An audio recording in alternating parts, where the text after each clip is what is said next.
I think if this wasn't New Year's Eve, this would be a much, much bigger story. And this is Tony Blair ignoring the pleas to delay freedom of movement for EU migrants. Now, a lot of us view this story through hindsight, don't we? And a lot of us, myself included as well, you know, living in a big city, I really have been shielded, I think, from a lot of the negative areas and negative effects of migration and immigration, because in a city you tend to have a lot more infrastructure, you have a lot more chance to get doctors and hospital appointments, though they're pretty thin on the ground here, I have to say, at the moment, but far better than in certain areas of the country. And I think that also, if you are someone who's pro-immigration, it's really easy to look at GDP figures, isn't it, and say, well, look, immigration brought us X billion pounds every single year to our economy. But when it doesn't actually translate to people's lives on the ground improving, including, by the way, those lives of those people that might be coming here, then GDP means nothing, does it? And Tony Blair ignored pleas to delay freedom of movement for EU migrants back in the early 2000s. The reason was because that Jack Straw and John Prescott asked for there to be a delay was because they could have put a brake in place had they seen migration skyrocket when it comes to other countries, with some of these new Eastern European countries that were ascending into the EU. Tony Blair refused and ignored these concerns. In fact, David Blunkett was very pro this EU migration, and it meant that we saw 750,000 people come here in a very short amount of time. In fact, that 750,000 people came, just trying to look, actually, by the end of 2007, and this was from May 1st, 2004. Home Office projections said that 13,000 would come in the first year, ended up being 87,000. Well, Henry Bolton is an international border control expert, joins us live here on Talk. I was speaking to Theo Usherwood earlier. Afternoon to you, by the way, Henry, but I was speaking to Theo Usherwood earlier, and we were discussing whether this was not only a form of political gerrymandering, in as much as it was more likely that probably a lot of these migrants would vote Labour, meaning that it immediately bolsters Tony Blair's numbers, but also a form of economic gerrymandering, in as much as the more people that you get into a country, on paper your GDP goes up, everything looks great, everyone can talk about what a success it is, your economy is still booming. However, on the ground, when it comes to GDP per capita, when it comes to the actual money that people are getting for their local communities, well, that doesn't really translate through, does it? Oh, I'm not sure that we've actually got Henry there. We seem to have a frozen Henry. Are you there, Henry? You're here. Okay, yeah. What do you have to say to that? Well, I think we also need to look at the context of the time. Tony Blair, in the wake of the war in Kosovo, and he's sort of cozying up with George W. Bush and so on, was trying to ingratiate himself with the broader international community, including the European Union.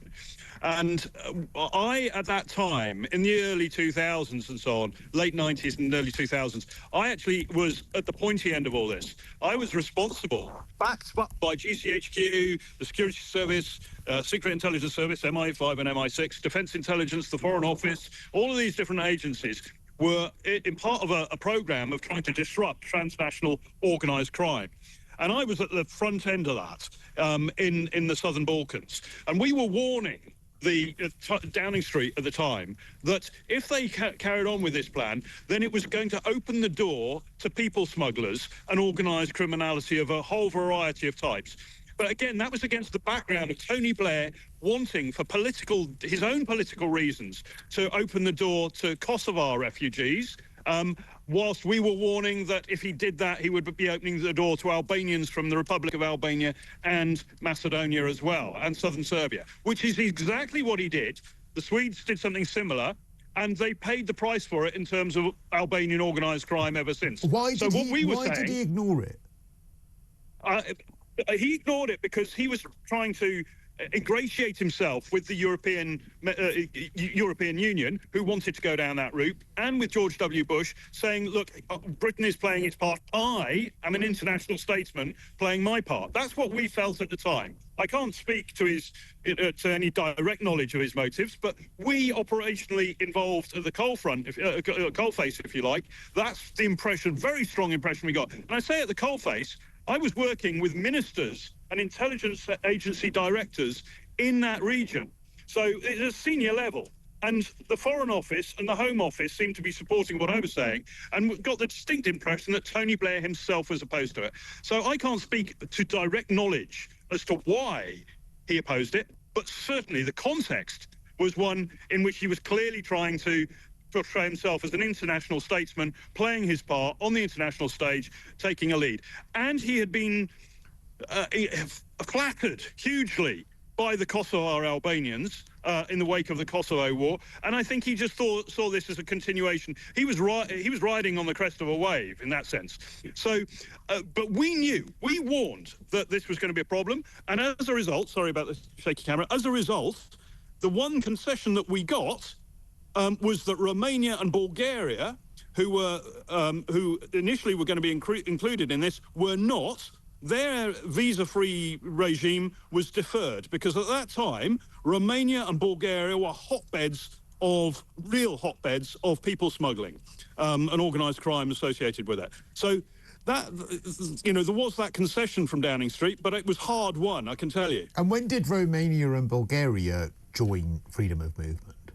It's about 2009, I think, trying to remember correctly. But we got a deferment on that for 3 years, and then it was deferred slightly longer, as I recall. My memory... But it did happen, didn't it? It did. I'm just trying to look at it. Yes, so they've got freedom of movement now. They're full members of Schengen and so on. So that's all done. But the requirement, there were conditions laid by ourselves and the Germans saying, look, Romania and Bulgaria must meet certain criteria to combat transnational organised crime with a focus on people smuggling and human trafficking before we can give them that freedom of movement.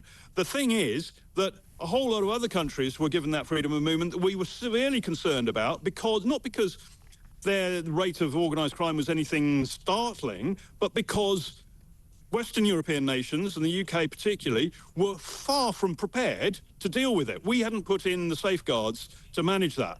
And to be quite honest, we still haven't. Why do you think that successive prime ministers since Blair haven't got a handle on this? What is going on? Because one must come to the conclusion that, again, that they want there to be easy migration to the UK. And again, I return to my question about GDP. Is it just because it's an easy GDP win, and that's the way of showing on paper that your economy is successful, and that's why, despite talk of it being in tens of thousands, despite successive prime ministers saying they're going to get a handle on it, they never, ever do? Why? Yeah, I think unquestionably that's part of the argument, unquestionably. And it has been ever since the late 1990s when we started taking people in from Kosovo. But that's an easy excuse, and it's one that I think has been proven to be very weak, if not totally false, more recently. But in addition to that, bear in mind that Tony Blair, ideologically, was an internationalist, a globalist, if you like.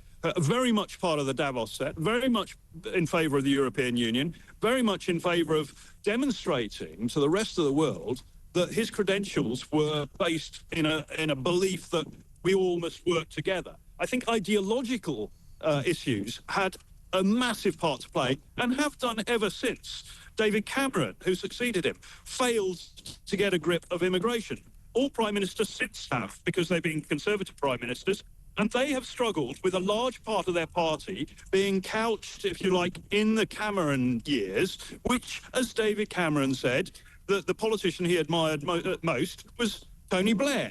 We had a continuation under Cameron Tony Blair, of Blairite ideology. But what I can't get my head around is that again, and this might turn out to be nonsense, but Tony Blair's massive inspiration economically was Thatcher. And you cannot be... In some respects. But in other respects, Tony Blair undoubtedly. I think we've lost you, Henry. But I think that your point is there that you know, in some respects he was admiring of Thatcher, but in others clearly not, because it's not compatible to have Thatcher's economic model and uncontrolled mass migration. And of course, in Thatcher's years, we did not have that. And again, I keep returning to my point, which is why the rolling back of workers' rights under Thatcher worked for a limited labour market, because the demand for labour was always high enough. Whereas I don't think you could have, and this is just my take on it, a rollback in workers' rights whilst having uncontrolled migration. Are we going to return just to Henry, just to finish his point?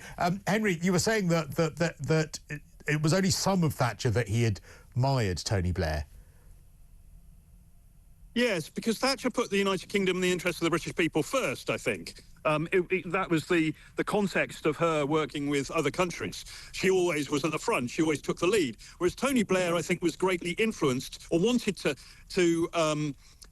demonstrate that he was deferential to the international structures, so whether it be Washington or whether it be Brussels. And I think that played a large part. So the economic side, I don't think played so much in terms of Blair's motivation on this. I think, my personal opinion is that it was more ideology, and you can make all sorts of, you can justify that economically, perhaps, a flawed argument, but you can do it. You can try nonetheless. I think that's what it was. I think it was ideology. Okay, just finally then, because it's now Tony Blair more than anyone else that comes out telling us that we need ID cards, and in fairness.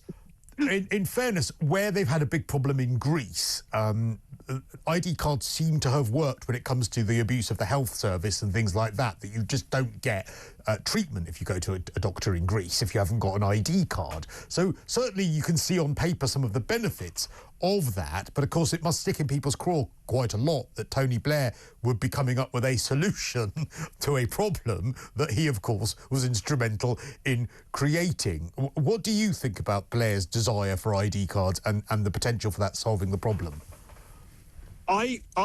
We've been down this route once before, and the government tried to put it out to consultation across government, and the result was that everybody wanted a piece of the pie, health details, criminal record details, God knows what in there, and it was going to cost us 93 billion or something ridiculous to implement, and therefore was dropped.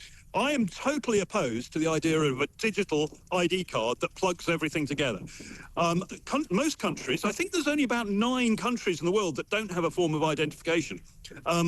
Most countries have it, and it is simply for the purpose of identifying yourself. So take, for example, Austria. You have a green card if you are a certain type of diplomat. You're a red card if you're a higher level of diplomat. You have a blue card, I think it is, if you're a refugee. You have a white card if you're an Austrian. And that demonstrates to healthcare officials, education officials, to employers and so on, your entitlement to something. And if you don't have your card, then you don't get healthcare, you don't get education, you don't get a job. A lot of people would hear this and think, well, that's music to their ears here in the UK.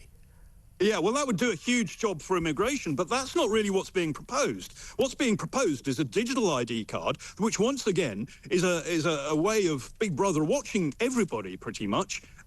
It's a way of plugging, connecting healthcare with education, with criminal records, with God knows what.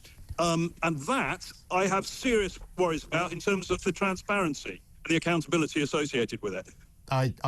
I'm inclined to agree, and the cynic in me thinks that we're going to end up needing something like that as a solution to a problem that the very people who advocate for it created, and that is, yes, I think, a little bit terrifying. But I think we need to limit it. It needs to be for the purpose of identifying yourself and your entitlement to certain services in the United Kingdom, rather than a government tool of administration. Yeah, I get that. I get that. Henry Bolton, thanks so much. International Border Control expert. Interesting. I wonder, when it comes to public services, would that be the compromise when it comes to an ID card? And also if it's a physical card? I don't know.